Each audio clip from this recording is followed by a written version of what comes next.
Adélio Simões da Costa, 87 anos, natural de Bustos, homem do comércio, herdou do sogro o comércio de sapatos.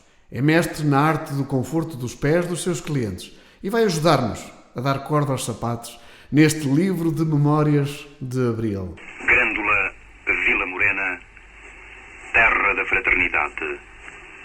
O povo é quem mais ordena dentro de ti, ó cidade. 25 de Abril, um olhar de Oliveira do Bairro.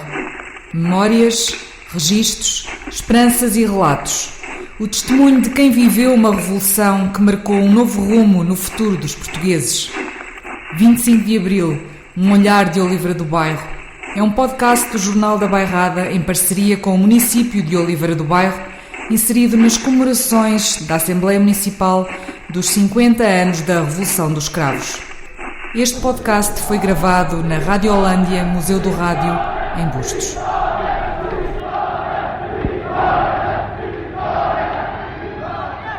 Sr. Adélio, obrigado por vir falar connosco nestas memórias do 25 de Abril. Ouça, não tenho nada que agradecer porque isto é de espontânea e livre vontade. São coisas que não se devem recusar. E em liberdade hoje. E em liberdade, felizmente. Ouça, naquele tempo também havia liberdade. Havia, olha, podemos começar por aí. Havia liberdade, mas era contida ou... Não, havia uma liberdade conseguida um bocadinho, as duas partes, pá. As duas partes, conseguida e depois respeitada gradualmente, conforme... É evidente, havia desacatos como há hoje e havia desordens como há hoje, mas, havia um bocadinho mais de respeito pelas pessoas. Acha que havia mais respeito? Havia, sim, senhor. E mais medo ou menos medo? Mais medo. Mais medo. Mais medo. Como é que viveu o 25 de Abril? Recorda-se desse dia? Recordo, já estava para começar há bocadinho. Diga-me. Recordo, sim, senhora, andava a semear batatas num prédio, terra lavradia, que hoje é meu, continua a ser meu, com uma área de 22 mil metros quadrados, e eu andava com o pessoal, com umas 7 ou 8 pessoas a semear batata. O Riga Verde, o boi. O boi é claro. Não havia máquina. Nada, não havia trator. Um único trator. E toca a semear as batatinhas para poder depois escolher e vender. Mas nada. E como é que lhe chegou a notícia, se andava no campo? Como é que me chegou a notícia? Do 25 de Abril. Tinha ouvido um ruge no dia antes, no dia 24 à noite. Já fazia prever, não é? E de vez em quando, sempre que tinha possibilidades, acompanhava um bocadinho o jornal, que era o 1º de janeiro forte nessa altura, e o Notícias. Eu acompanhava sempre um bocadinho. Nunca fui muito amigo da leitura, nunca fui, porque lá está, o trabalho não nos deixava ter muito tempo, não é? Para essas coisas. Ter muito tempo para essas situações. Mas o senhor volta e meia lia-se sempre um bocadinho, dentro das possibilidades. Fazia-se prever na altura que pudesse acontecer o 25 de Abril? Isso aí já é um caso para responder, porque um gajo ainda era uma idade assim, tal, percebe?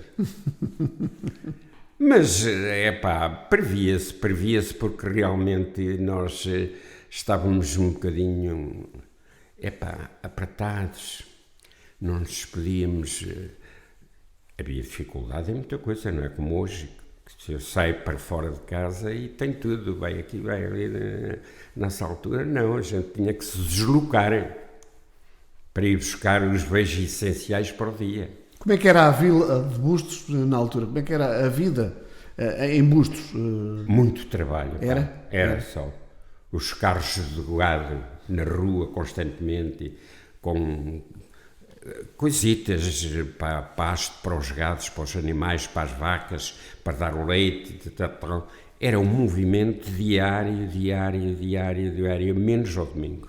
Mas tudo para a agricultura? Tudo para a agricultura. E foi nesse seio da agricultura que o senhor nasceu e cresceu?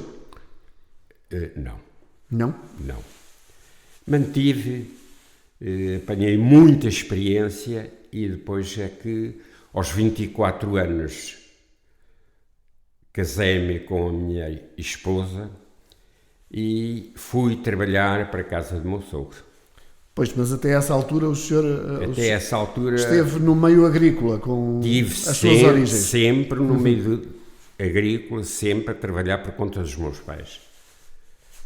Tínhamos um alambique de aguardente, vendíamos adubos de toda a espécie para entregar aos labradores, não é? Tínhamos um caminhão, já nessa altura, e então depois aproximou-se uma idade tal que o meu irmão já possuía, assim que saiu da universidade do colégio, em Coimbra, foi logo tirar a carta, porque o meu pai tinha necessidade do caminhão para distribuir o adubo, as coisas agrícolas que eles precisavam para a batata, para o milho, para tudo. E então era com esse caminhão. Era serviço demasiado para o meu irmão. E eu vou para Lisboa, com 19 anos, sem nunca ter ido a Lisboa, digo-lhe isto com muita realidade. E lembrei-me assim, 19 anos, solteiro, o que é que eu vou fazer para Lisboa? Tirar a carta profissional. Pronto, peguei no comboio, em Oliveira do Bairro, e vou para Lisboa 29 dias. Em 29 dias tirei carta profissional, venho para casa e comecei a trabalhar. Está a ver? Em seguida, como os meus pais tinham esse posto de abastecimento de leite, de recolha de leite, não era abastecimento de recolha, a empresa com quem trabalhávamos, que era da Vanca, que era a Nunes e Rodrigues, tinham muita consideração para o meu pai. E um dia fizeram-lhe uma oferta. Ao Mário, o meu pai chamava-se Mário Simões da Costa. O Adélio agora tirou carta, o Manel já tem carta, e nós vamos pôr aqui um caminhão às condições, para começarmos aqui a fazer um trabalho que nós pagamos o que for necessário. Tu é que vais mandar no preço. E então eu comecei a conduzir o caminhão, junto com o meu irmão. Ele trabalhava uma semana de dia e eu trabalhava uma semana de noite, que era ir de madrugada. Fazíamos uma semana cada um. Já era uma grande organização essa do seu pai, dava emprego a muita gente. Ouça, eram no mínimo, como lhe disse há bocadinho atrás, na ordem, para cima sempre 20 pessoas diárias, menos ao domingo. Claro.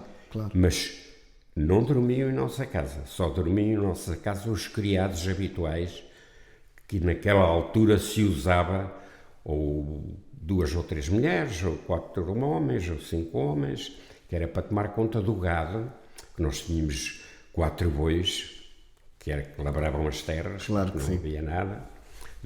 Nessa altura chamava-se 2 juntas de Duas gado. juntas.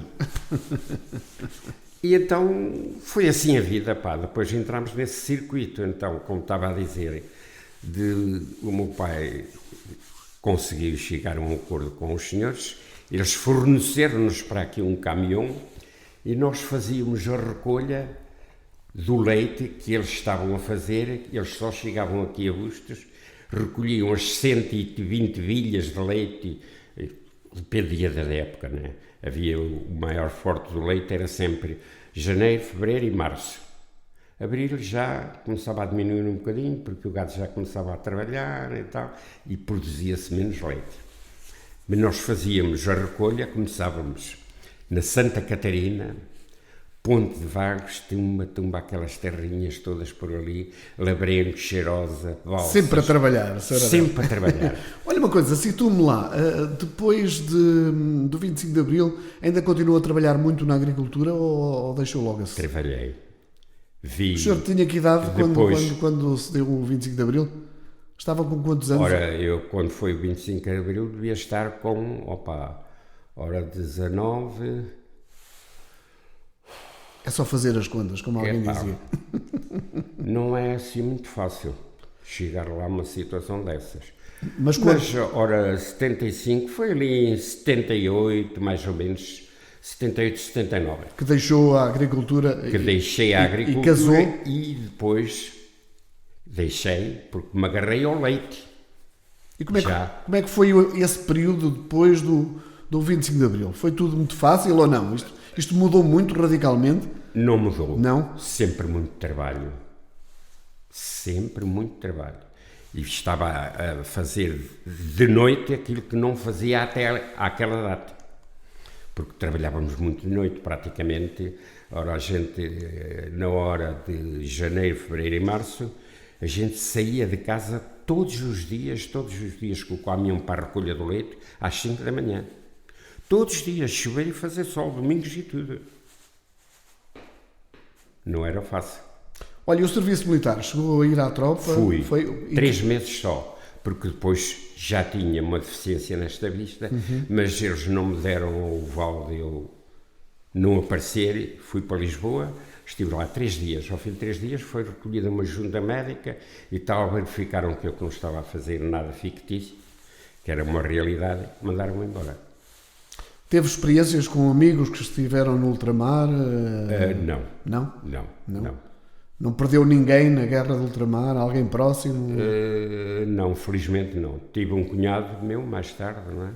Que esteve lá, 4 anos, em Angola e em Moçambique, mas felizmente está bem, de saúde. Ainda bem. Sra. Adélia, a sua vida tomou um novo rumo quando casou? Ora bem, eu fui para a casa do meu sogro, tinha 25 anos. Estava mesmo a fazer 25 anos. E cheguei à casa do meu sogro e ele diz-me assim: opa, eu não me casei. Casei-me civilmente. Para mim estava casado legalmente. Já estava legalmente, não é? Só faltava o acordo da igreja. Mas só não o fiz pela igreja porque a bareme do padre que estava, o padre Vidal, que estava cá em Bustos, éramos amigos, de vez em quando conversava com o meu sogro, era uma pessoa muitíssimo tratável, felizmente, graças a Deus, e de maneira que ele ia bastas vezes à nossa casa. Era raro o funeral que houvesse ali no cemitério que ele não fosse visitar o Zé Valério. E pronto, e um dia propus: ó seu padre, eu queria casar-me para a igreja, pá, porque eu estou casado legalmente, mas queria que o senhor me fizesse uma coisa. No dia em que eu me casar pela igreja, o senhor casa-me a mim primeiro, ou casa ao de Zé Valério, que é mais velho, que o meu sogro só estava casado pelo civil também. Epá, este olho de vez em quando chateia-me. Fui eu parado a uma catarata aqui há 4 anos, e de vez em quando... Pronto. Então, ele diz-me assim: epá, mas isso não tem vantagem, e porque desta maneira, e porque aquela... Senhor padre, o senhor é que sabe se tem vantagem ou não. Eu quero casar-me pela igreja, mas se eu tenho que fazer o meu casamento no mesmo dia, ou faz o meu primeiro ou faz o de Zé Valério, para mim é igual, não é? Ele, como é mais velho, tem prioridade, e depois casa-me a mim, mas não pago nada. E ele: então, mas o que é que passa, pá? O senhor um dia disse a fulano e a silicana e ao outro humano, disse isto assim, assim, assim. E ele não me pôde dizer que não, porque eu não lhe estava a mentir. E como tal, é a exigência que eu lhe faço. O senhor faz-me um casamento de graça, a mim e ao meu sogro. Vamos lá os dois um dia de manhã ou à noite à igreja, gente... E despacha-se logo aquilo, não é? Simplesmente troca de capital. Não vai haver. Caso contrário, eu não vou lá. Quinta-feira. Isto foi numa segunda-feira que nós conversamos. Quinta-feira, às 6 horas da manhã, eu vou tocar o sino às 7, mas às 6 horas estou lá, tudo em ordem. Seu padre, o que é necessário para o nosso casamento? Nada, eu arranjo tudo. Então aperte cá a mão e apertamos a mão. E ficou firmado o acordo.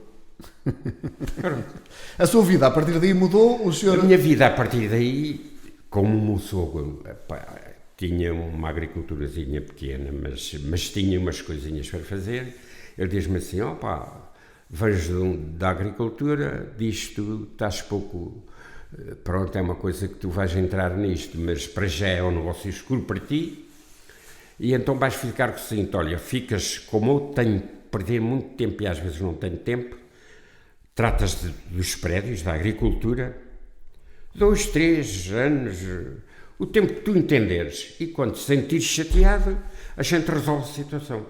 Pronto. Isto não é para o Sérgio, que era meu cunhado, e não é para o Sérgio, que ele não vai tomar conta da agricultura. Depois, quando a gente fizer a divisão dos prédios, ele fica com os dele e tu ficas com os teus, e a partir dessa data que tu me propuseres a situação de quereres um negócio ou não quereres, a gente resolve. E então mantive-me na agricultura há 4 anos. Ao fim de 4 anos, um dia, tínhamos chegado da feira de Cantanhede e disse: Sabalério, estávamos a jantar à noite, aplicando agora, naquela altura era Seara. E havia tempo para conversar de tudo, não é? Tudo. Conversámos ali, trocámos impressões, a lareira acesa e tal, a minha sogra a cozer os grelhinhos de nabo. Estou a ver aquilo, com aqueles rabinhos de sardinha. Então, diz-me ele assim: olha, dia 6 de janeiro, a primeira feira que vais fazer é Cantanhede. Pronto, daí enverdei no negócio. Ele diz: andou comigo, eu ajudava-os. Há um praticado que eu deixei aqui atrás. Pá. Eu sempre que podia, quando andava na agricultura e que ele me pedia um auxílio, eu ia, por exemplo, à Feira de Cantanhede, à Feira da Palhaça e à Águeda, já nessa altura. A partir daí, aquilo era tudo, ele é que me namorava aquilo. A partir daí, então, como lhe disse, ao fim dos 4 anos eu peguei naquilo, foi sempre em frente. E então fiz 5 anos flagrantes. A partir de 80 até 85, foi daqui, o Adélio Disparou. disparei. Felizmente, graças a Deus. Encontrou uma Ainda verdadeira vocação. E ainda hoje trabalho com fábricas que comecei a trabalhar com elas nessa data, veja você. O Adélio teve que dar corda aos sapatos. Em 81 eu era um senhor nos sapatos. Tanto que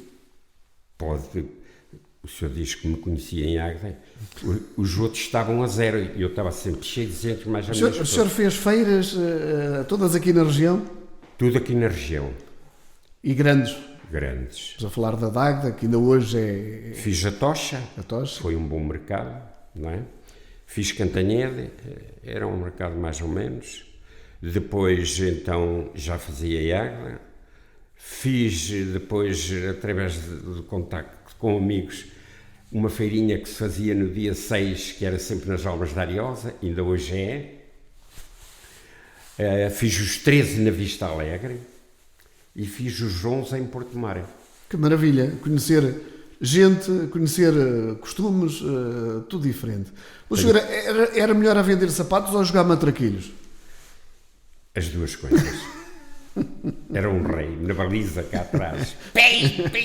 Isso para voltarmos um pouco atrás, estudava em Sangalhos, Estudava em quando era Sangalhos. novo, ia de bicicleta, aqui da Póvoa de Bustos, Da Póvoa de Bustos para Sangalhos. Sangalhos. Sempre de bicicleta. Sempre de bicicleta. E às vezes... Durante esse ano. Depois regressámos já na dia novamente de bicicleta. Não havia transporte, pá. E depois chegava à casa tarde porque ficava nos matraquilhos na fogueira, não é? Na fogueira, vínhamos para a fogueira, para os matraquilhos. Foram 2 anos. Que maravilha. Desvastadores. Olha, podemos voltar ao 25 de Abril? Podemos. Vamos voltar ao 25 de Abril e saber como é que esta gente de Bustos, que sempre foi gente de sangue na guerra, como é que se portou a gente de Bustos nesta transição do 25 de Abril para no antes e do pós-revolução? Como é que olhava à sua volta? Tudo que se rodeava à minha volta era tudo gente boa. E se procurar saber, gente humanista, gente muito boa, o pessoal, isto não quer dizer que não haja nas outras localidades, nas outras populações também havia gente muito boa. Claro que sim. Mas Bustos tinha aqui uns senhores já daquela idade tal, avançada, que isso era um papel. Não houve ninguém que fosse importunado com a PIDE, com alguma situação em especial que se lembre? Havia só 4. Vitorino Reis Pedreiras, um primo chamado António... Pronto, havia uns 4, mas tratáveis. Toda a gente sabia? Toda a gente os conhecia? Toda a gente sabia o que eles eram. Eles falavam para toda a gente, eles iam tomar uma cerveja consigo à loja. Café era só o Pompeu, que estava aqui nesse momento, mesmo em frente ali ao Cine Teatro, que estava lá. E mais nada, tudo tratável, pá. Humanos, pessoas humanas, festas das aldeias, como sabe, toda a gente oferecia o seu donativozinho, então, impecável. O senhor não, de certeza absoluta que se tiver qualquer coisa que lhe dê uma demonstração daquela época sobre bustos, vê que as pessoas, nós a partir da separação da Mama Rosa, porque nós pertencíamos à Mama Rosa, claro, para bustos, trigo limpo, farinha para. E naquela altura, então, toda a gente sabia que havia gente da PIDE no meio da população, mas respeitavam-se. Respeitavam-se mutuamente. Nunca houve nenhum problema. Nunca. Um que ainda morreu há pouco tempo, que era o Amaral Reis Pedreiros, que ainda tem um irmão cá vivo, que é o Chico, o Humberto. Somos da mesma idade. O senhor disse que acompanhava, quando podia, pelos jornais, aquilo que se passava no país. Conseguia encontrar um jornal com facilidade? Conseguia. Havia aqui um rapaz que era carteiro e que se dedicava um bocadinho a isso e às vezes fazia o seu correiozinho, mas no dia seguinte, antes de ir para o correio, as pessoas já sabiam e conseguia-se adquirir no café do Pompeu. No Pompeu? Pompeu tinha sempre jornais, vinha uma carrinha da beira, deixava ali os jornais, notícias, mais isto, mais aquilo. Um jornal naquela altura era como uma bolha de oxigênio, não é? Dava para respirar. Não diga nada. Tudo bem, pá, foram tempos que realmente passaram muito felizes, com saúde, o pessoal divertia-se, fazíamos muitas brincadeiras todos, o pessoal que era da mesma idade, confraternizávamos uns com os outros nas adegas à noite, com umas castanhas no inverno, diga nada. Os bailaricos, íamos para os bailaricos, para a Moreira da Gandra, para Ancas, para Samel, Mama Rosa, era sempre, e pronto, a gente divertia. E era assim que se divertiam, não é? Depois do 25 de Abril, Sr. Adélio, sentia as pessoas mais libertas, mais dispostas a essas atividades? Começou-se a notar uma maior abertura nas pessoas e 100% não será a realidade, mas 50% eram muito mais abertos, pá. Quer dizer, houve mais um bocadinho de abertura, é uma realidade, houve, sim senhor, mais fácil de estabelecer contacto com este e com aquele, pessoas que trabalhavam noutro patamar, não é? Havia mais facilidade. As pessoas perderam o medo. Perderam o medo. E transformaram-se para melhor, acredita? Melhor. E isso marcava os dias de forma mais positiva? Pois, marcava-me os dias mais positivos, mas o indivíduo encontrava-se mais satisfeito e mais à vontade. E a Revolução para si, o 25 de Abril, era aquilo que esperava? Afirmativo, acho que esperava por aquilo que aconteceu. Agora, o que não esperava era que fosse tão pacífico.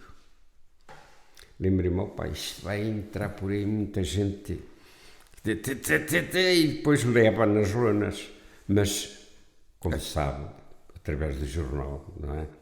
E de outras coisas, acho que foi pacífico. Foi pacífico, foi feito, foi uma revolução. Foi feito com cabeça. E agora, estamos com 50 anos da Revolução de Abril. Pois. Já é uma idade considerável. Acha que está madura esta revolução? Ou ainda tem muito para crescer? Fale-me daí, de tudo daqui. Neste momento, mas digo-lhe a razão e vai concordar de certeza absoluta comigo.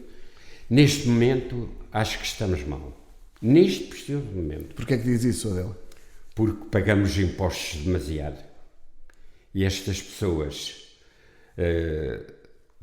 para mim, pagamos impostos demasiado, que eu sei aquilo que pago. Porque sempre fui firme, desde 1972, sempre paguei os meus impostos e por nunca estive tão subcarregado como há 5 anos a esta parte. Precisávamos de outra revolução, mas fiscal. Espero que ela tenha acontecido. De resto está tudo bem. Acha que a democracia amadureceu nestes 50 anos? Eu acho que sim. Acho que respeitaram a palavra democracia. O senhor nunca teve nenhum cargo político, ou chegou a ter? Não. Por alguma razão especial? Não. Porque entendia que aquilo não era caminho, possivelmente. Sabe como é que é? Mas teve grandes amigos ligados à política? Tive e tenho. E respeito-os? Respeito, sim, senhor. Isso não quer dizer que eu não deva respeitar e eles me respeitarem a mim. Porque se eles me faltam respeito, comigo não contam mais. Nunca. Mas acabou. Nunca o conseguiram enganar para o levar para a política? Enganar entre aspas, naturalmente? Para ir para a política, nunca.